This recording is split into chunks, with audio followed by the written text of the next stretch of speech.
Hello, everyone. I'm Eric Bowling, along with Andrea Tantaros, Bob Beckel, Dana Perino, and Greg Gutfeld. It's 5 o'clock in New York City, and this is The Five.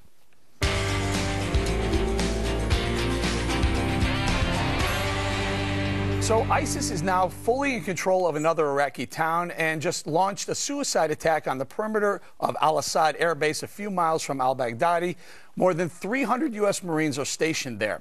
Here's Pentagon Press Secretary Rear Admiral John Kirby on where things stand now. We're talking about somewhere in the neighborhood of 20 to 25 total ISIL fighters, or at least several suicide attackers. And we do, early indications are that yes, some of them did detonate their vests, detonate themselves. They were immediately engaged by members of the Iraqi army, the 7th Infantry of the Iraqi army, and all were killed. But he's still downplaying the threat. I don't think we should make more out of this. I'm not saying that we're dismissing the seriousness of the potential breach here, or of the increased activity by ISIL, but we ought not to make more of it than needs to be made of it. This is an enemy that we still assess to be in a defensive posture. You know, it's one town. It's not all of Al-Anbar. It's not all of Iraq. We need to keep it in perspective. Just noting here, the president's been shooting selfie videos this week, and the commander-in-chief is now on his way to sunny California for some much-needed R&R golf and high-priced fundraisers. YOLO, Bob. YOLO? You only live once, remember the video yesterday? Yeah. Well, I thought it was a kind of appropriate backdrop for what he's doing this weekend, don't you? I mean, he's getting ready to go out and play a little golf and you know, doing a selfie. I think that's part of it. Yeah, but seriously, you expect the commander-in-chief on everything. I'm not downplaying it either, but it's one town, it's 25 people. He's going to stop himself from doing things. Whenever that happens, he's going to stop himself completely. Danny, do you think it's just one town and they're not actually making inroads? I believe the Pentagon press secretary. I don't think he has any reason to downplay the threat because there are reporters on the ground. The first reports we saw of it were from Reuters, so I think that that's probably accurate. Well, not necessarily this attack. I'm talking about in general. I think it's impossible to know because with last week when they were trying to push that Kobani had been returned to Iraqi hands, at the same time, ISIS had increased its land territory by 30% within Syria. So I don't know if it's not exactly one for one. I think it's just too hard to know. I don't think that they're lying to us, though. And I also think that we have to point out that the president actually is in California because he held a cybersecurity summit today. And he did tack on the trip to Palm Springs after that. But he was on serious business. Okay. Thank you, Dana, yeah, thanks, Dana. So great. Well, I think we have to be fair. Because we've been talking about whether or not this strategy or lack thereof is working or not. But when you listen to Admiral Kirby, it sounds like it's working. Well, it's terrifying what's going on with all of this climate change seizing control of northern Iraq. I think Obama should send Bill the science guy, Bill Nye the science guy there with a selfie stick and fight this climate change. This is what my joke here is that their obsession with other issues have allowed this to happen. However, what's going on in this area isn't necessarily bad. And the fact is you can only step on roaches when you can see them. And the strategy is to create a place for them to go. And then you follow a simple equation in which you kill more of them than actually enlist. For every new recruit, you know, we should try to kill 4. And I mean, it's all about enticing them. We should open a flag company, and then whoever buys an ISIS flag, you follow them home and kill everybody. You know what you heard today, Ange? I heard President Obama say, he called out, you know, the shootings in North Carolina, the 3 Muslim students that were killed, and he said no one should be targeted for their faith. Targeted, very important, because it was just a day or two ago that he said that shooting, that killing, the terrorist attack in the Jewish deli in Paris was a random act. I'm seeing inconsistencies here. Well, and he's mentioned religion as well, bringing up Christianity, and that Christianity has flaws as well. So he has invoked religion from time to time. But, I mean, Greg's absolutely right. They have focused on all these other issues because they don't want to focus on terrorism in the Middle East. But not just that. For them to focus on ISIS would mean that they would have to retract the storyline that they sold us, which was Iraq was going to be the greatest achievement of the administration. That's what Biden told us. We know that's not true. The president wasn't going to his intelligence briefings. He wasn't reading his intelligence memos. He was saying ISIS was JV. There was an opportunity to take them out, and he didn't want to do it for political reasons because he wants to pull out of Iraq and Afghanistan politically. That's what he wanted. So now he's faced with either going in and wiping them out or doing nothing. But half-hearted measures in war, as the famous saying goes, are madness. So he either has to go in and wipe them out or do absolutely nothing, because right now he's just provoking the jihadis without doing anything. So he's stirring them up, poking the bee in his bee's nest, and they're going to come after us. Isn't the ultimate answer here is only one or two things. You either go in and do it, or do nothing. Well, exactly. Or not do nothing. Look, there's been a lot of air drops. There have been a lot of people killed. There's a lot of things that are being done. And we're not giving enough credit to the Iraqis, who I've been dumping on for a long time, but apparently they did a very good job on this one. We know the Kurds are doing a good job, so I'm not so sure that until we're willing to answer that question, are you willing to send troops on the ground? If it's working, and if everyone thinks Admiral Kirby is right and it is working, then I prefer that the troops on the ground be an Arab coalition group of troops on the ground rather than American troops. No one is crazy about this, President Obama invoking targeted attacks to the 3 Muslim students that were killed over likely a parking space, yet he won't say Islamic terrorist, and he calls Paris attack in a kosher deli nothing to do with I think he would say that he has been consistent, and I could see how they could draw that line, as weird as that might seem to us. I think that he could probably say, let's look at all these statements, and if you want to do a sentence diagramming, he could show that he was consistent. And also, I mean, we don't know if it was a parking space. We've heard that. The guy who killed these poor people is a horrible, horrible man. He should be hung in a park. He's a disgusting person. And I think what bugs me most about this is, why the hell are we introducing politics into that story?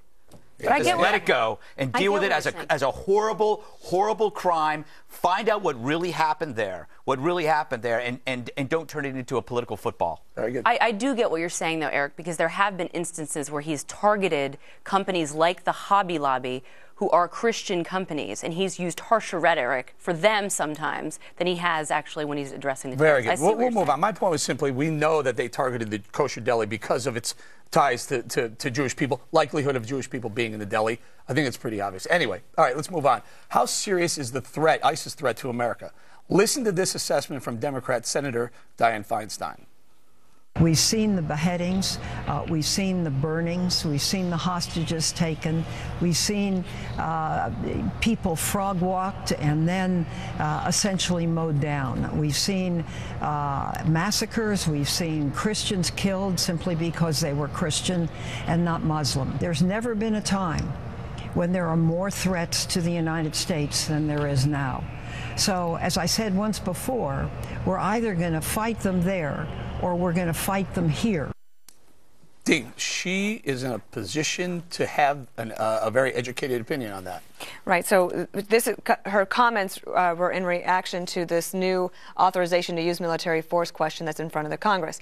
On the left, the concerns, and this is not Dianne Feinstein, but Democrats would be farther left than she is on this, are saying it's too strong, it's too open-ended, it gives the president too much leeway, we don't want to go for it. The Republicans, on the other hand, are looking at the language that the president sent over and saying, this actually doesn't look like it would achieve what she just outlined that we need to achieve, that we're either fight them there or we're going to fight them here. And so I think that the president, once again, because they did not use very clear language, has put forward legislation that the Congress is not going to be able to pass without significant changes. Yeah, and if it passes at all, the president has shown that he is willing to do whatever he has been doing over the last 6 months without asking the Congress for permission. Right. Well, he probably doesn't need anything additional. The whole point we talked about yesterday, there is absolutely nothing in this legislation that I see that he couldn't do without legislation. And what he's done is open himself up to let everybody, both left and right, attach things on it. The left is worried about something like the Gulf of Tonkin. That resolution led to a very broad end of the war in Vietnam. So you want to give yourself that kind of Christmas tree for people to hang bulbs on it. And the 2/3 of Americans poll, Fox News poll, say he's not doing enough in fighting Islamic terrorism. I think that's probably true. I think the beheadings recently don't help.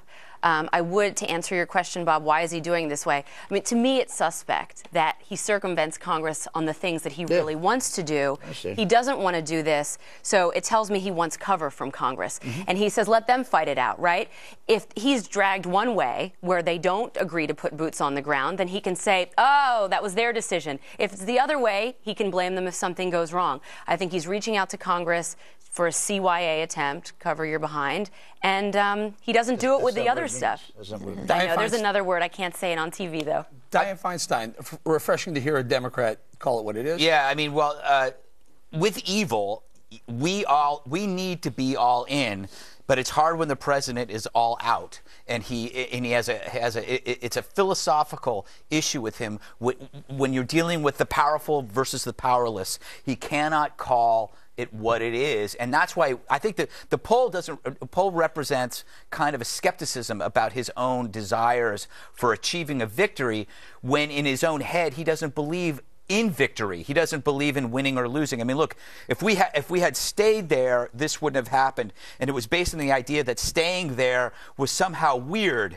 But we've stayed for extended periods of time in places after wars. That's normal. What's weird is leaving after you've won and squandering a victory. That's weird. And maybe putting a time frame on it. Remember that authorized use of military force had a 3-year limit on it, whereas if you guys were just pointing out, if you just kept going, you didn't have a time limit. All right, last one. Today at the Pentagon, Fox's James Rosen asked Admiral Kirby a very interesting question. Listen to this. Would you say that Barack Obama, as Commander-in-Chief, has had a positive impact on the morale of the men and women of the United States Armed Forces? The Commander-in-Chief is the Commander-in-Chief. He deserves and he has the respect of every man and woman in the United States military. And it doesn't matter to us who is in the White House or who sits on Capitol Hill. What matters is that we do the job we're told to do. Dana, good answer? Excellent answer. Yeah. Okay. The only possible answer, the best answer. It should always be the answer. Now, you have seen polls that show that the military has had a decline in approval for President Obama, but they are professionals. You hardly hear anyone ever utter those words. They keep their personal opinions to themselves. They're there to do a job on behalf of all of the American people, and I thought Admiral Kirby answered that perfectly. Yeah, the most important thing in a military is chain of command. And doesn't matter who he is. Yeah. He's still the Commander-in-Chief. Well, go ahead. No, go ahead, Bob. I was going to say, the chain of command, because this Commander-in-Chief doesn't, you don't agree with his position, therefore it's not a good chain of command. Who, me? Yeah.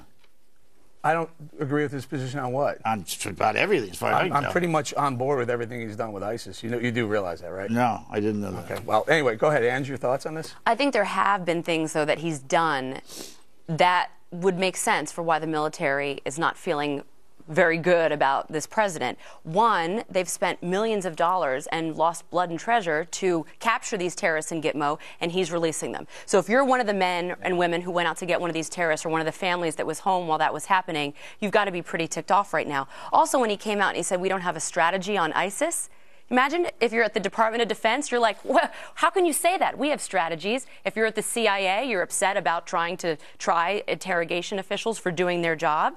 So, and letting Iraq go, letting Iraq slide. If you served in Iraq, you've got to be pretty upset right now. So I can understand. Don't forget the budget.